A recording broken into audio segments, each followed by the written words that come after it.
안녕하세요. 결혼을 앞두고 있던 31살 여자입니다. 정말 너무 속상하고 힘이 드네요. 제가 대학생이 될 무렵 일찍 아버지를 여의었어요. 급작스러운 사고이기는 했는데 아버지 이름으로 되어 있는 아파트도 두 채나 있었고 미리 준비해두신 보험 덕분에 아버지가 없어도 살아가는 데는 큰 문제가 없었어요. 온 가족이 아버지를 먼저 보냈다는 사실에 처음에는 다들 많이 힘들어했지만 산 사람은 살아야지 않겠냐며 이내 곧 털어내고 일어날 수 있었어요. 저도 제 남동생도 어린 마음에 아버지가 돌아가신 그때의 상황이 너무 힘들었지만 우리가 힘들어한다면 제일 힘들어할 사람은 우리 어머니라는 생각에 같이 힘들게 이겨냈습니다. 그렇게 시간은 지나고 저도 대학을 졸업해 취직을 하게 되었고 남자친구를 만나 결혼을 준비하고 있었습니다. 남자친구는 저와 나이 차이가 있던 남동생의 과외 선생님이었어요. 오며 가며 저도 마주치게 되었고 남동생의 과외 선생님이다 보니 남동생과도 사이가 좋아서 그 부분이 가장 마음에 들었습니다. 결혼을 한다면 남편이 제 남동생하고 사이가 좋게 지냈으면 했거든요. 스드메를 알아보면서 제가 드레스 피팅을 하던 날에 어머니가 눈물을 뚝뚝 흘리시면서 제가 이렇게 예쁜 모습을 저희 아버지가 봤었어야 했다고 하시며 슬퍼하셨어요. 그렇게 정신없이 결혼 준비를 하면서 하루하루를 보내는 와중에 안타깝고 충격적인 일이 생기게 되었습니다. 친구들하고 놀러 나가셨던 우리 어머니가 고속도로에서 교통사고가 크게 나게 되었고 그걸로 입원해 계시다가 결국 교통사고로 돌아가시게 되었습니다. 난데없이 저와 제 남동생은 고아가 되어버렸어요. 얼마 안 있어 올릴 제 결혼식을 엄청 기대하셨는데 아버지가 제 드레스 입은 모습을 못 보는 게 아쉽다고 하시던 어머니마저 떠나보내게 되니 모든 게 허무하더라고요. 장례식장에서 멍하니 천장만 바라보고 있었어요. 정말 무슨 생각으로 앉아있나 싶더라고요. 한참 정신을 못 차리고 있는 와중에 제 남동생이 저한테 제 전화기를 건넸어요. 시어머니 되실 분의 전화라고. 제 전화기가 아까 전부터 계속 울렸다고 말하면서 전화기를 제 눈앞으로 들이밀더라고요.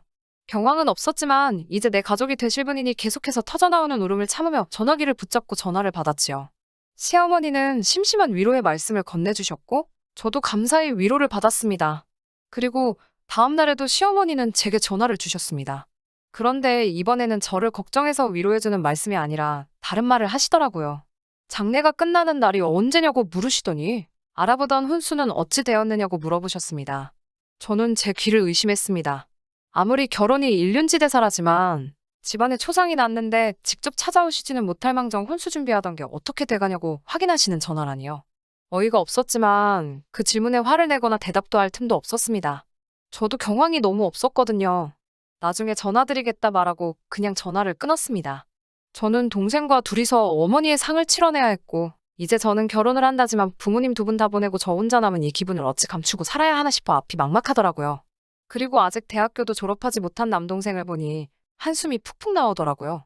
마지막으로 엄마를 보낼 때에는 울다가 숨이 넘어가 실신 직전까지 가게 되었습니다. 모든 게 끝나고 온 가족이 같이 살던 집에 돌아오니 집안 곳곳이 전부 어머니의 흔적들로 가득했어요. 울다가 울음을 그쳤다가 넋이 나간 사람처럼 몇 시간을 혼자 펑펑 울었습니다.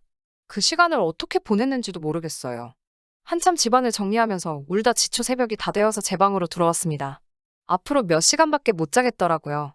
그래도 아침에 일찍 일어나기 위해 알람을 켜기 위해 핸드폰을 들었는데 제 전화기에 부재중 전화가 수십 통이 와 있더라고요. 모두 시어머니 되실 분의 전화였습니다.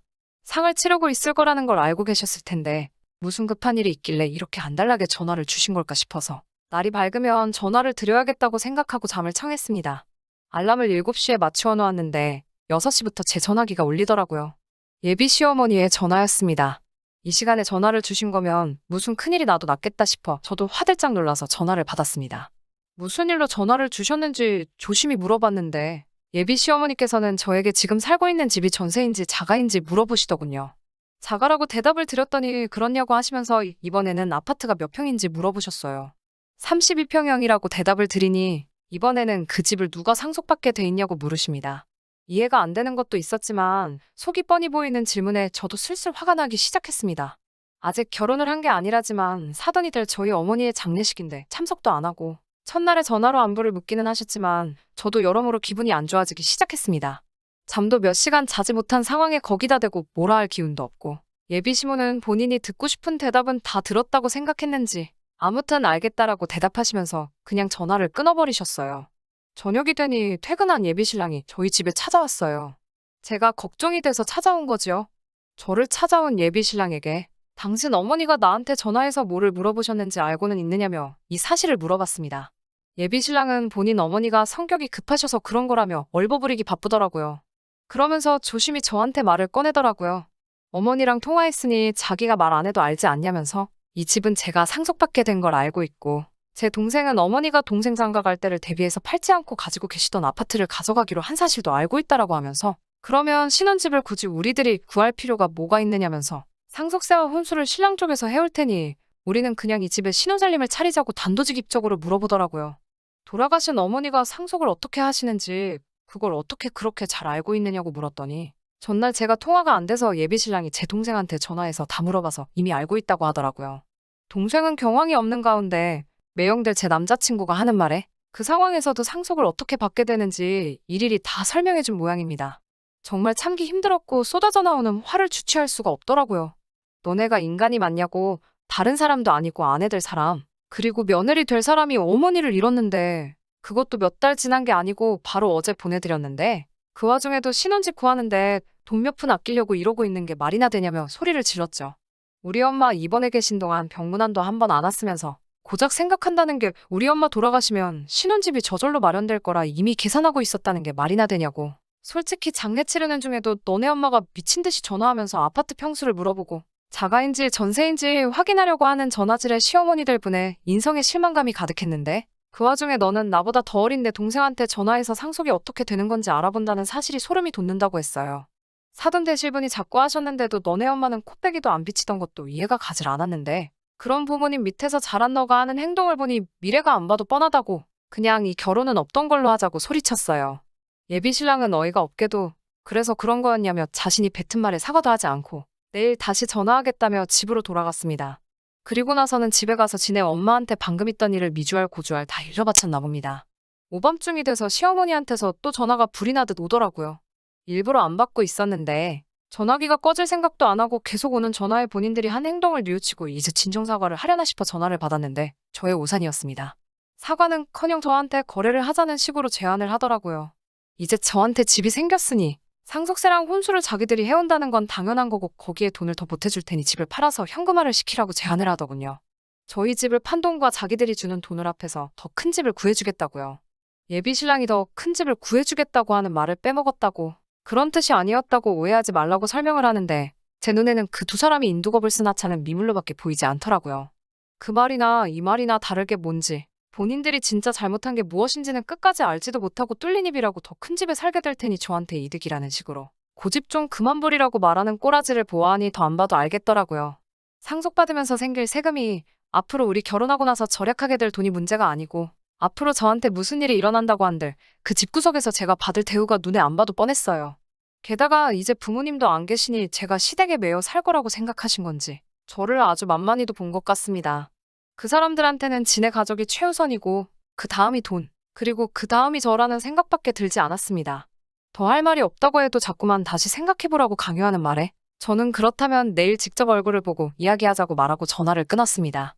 그리고 저는 다음날 친척들을 전부 다 저희 집으로 불렀습니다. 만나기로 1시간보다 일찍 친척들을 소집을 했고 신발을 숨기고 전부 방에 들어가서 기다려 달라고 했어요. 친척들은 설마 사람들이 그러겠냐고 제 말을 믿지 않고 오히려 제가 어머니가 돌아가신 일로 마음의 상처가 커서 결혼을 뒤집으려고 하는 건가 하고 생각을 했거든요. 이윽고 두 사람이 도착을 했지요. 제 말을 믿지 않는 친척들에게 제가 거짓말을 하는 게 아니라고 직접 들어보면 알 거라고 말하고 그냥 방 안에 있으면서 두 사람이 어떤 식으로 나오는지 듣기만 하라고 말하고 저 혼자 거실에 나와서 두 사람을 맞아 대화를 시작했습니다. 두 사람은 역시 저에게 사과를 하러 온 것이 아니었습니다. 여전히 어머니가 남겨준 집을 가지고 결혼 비용을 아끼기 위해 저에게 사탕발림을 하러 온 것이었어요. 저는 두 사람의 행동이 너무했다는 식으로 일관하고 쉽게 마음을 열려고 하지 않았습니다. 시어머니는 죽은 사람은 죽은 사람이고 산 사람들은 살아야 하지 않겠냐면서 제가 손해볼 것도 없는데 뭐가 문제냐고 점점 화를 내기 시작했어요. 그러고 나서는 하는 말이 이제 저는 고아나 마찬가지고 혼주석을 비워둔 채로 결혼식을 올린다는 사실이 아주 결혼식에 참석한 사람들에게 보여주기 부끄러워 죽겠지만 그런 와중에도 저를 며느리로서 받아주려고 하니 오히려 제가 시댁에 고마움을 느껴서 알아서 먼저 그 제안에 따라야 한다고 하더라고요.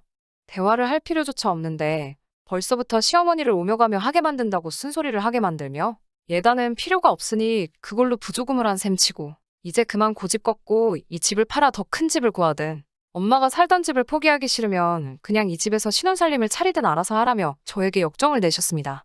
그 말이 끝나기가 무섭게 방 안에서 저희 친척들이 우르르 나왔어요. 특히 저와 결혼할 예비신랑을 특히 더 마음에 들어하던 삼촌과 그를 친형처럼 따르던 제 동생의 표정은 실망감에 심하게 일그러져 있었습니다. 방 안에서 사람들이 몰려 나오니 두 사람은 당황해서 아까까지 신나게 떠들던 그 입을 꿈쩍도 하지 못하더라고요. 끝까지 본인들이 무슨 잘못을 했는지 깨닫지 못하고 결혼할 상대, 며느리 될 사람한테 이런 짓을 하는 게 사람이 맞냐면서 사회생활을 처음부터 다시 배워야겠다고 몰아갔습니다. 세상 천지에 사돈상 치르는데 재산이 어찌 되었냐고 묻는 사람이 어딨겠냐며 공감 능력도 터무니없이 부족하고 사람 알기를 우습게 아는 집안에는 이제는 제가 시집을 가겠다고 우겨도 보낼 생각이 없다며 두 사람 보고 이제 제 근처에는 얼씬도 하지 말라고 앞으로 제 앞에 다시 한번 나타난다면 그땐 재미없을 줄 알라며 한 소리를 했습니다. 두 사람은 결국 포기하고 돌아갔고 그 뒤로도 정말 후환이 무서운지 아무 연락도 없습니다. 잠시나마 진심 어린 사과를 하지 않을까 기대한 제가 정말 바보 같습니다. 처음부터 이런 낌새를 알았더라면 좋았을 테지만 그래도 지금이라도 알게 되었으니 다행이라고 생각합니다. 이런 쓰레기 같은 집구석에 시집가지 말라는 엄마의 선물이라고 생각하라지만 돌아가신 어머니를 생각하면 고작 이런 걸로 어머니와 바꿔야 했냐는 생각이 들며 처음부터 눈치채지 못한 제 자신이 너무 원망스럽네요. 가끔씩 동생한테 연락을 시도해본다고 하는데 동생도 화가 풀리지 않아서 연락을 받고 있지는 않다고 하네요.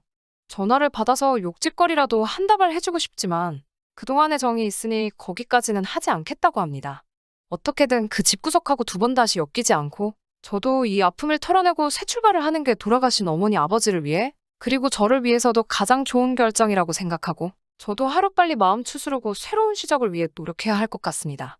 긴 이야기 들어주셔서 감사합니다. 오늘의 사연은 여기까지입니다. 구독과 좋아요, 알람 설정해주시면 앞으로 더 좋은 사연으로 찾아오겠습니다. 감사합니다.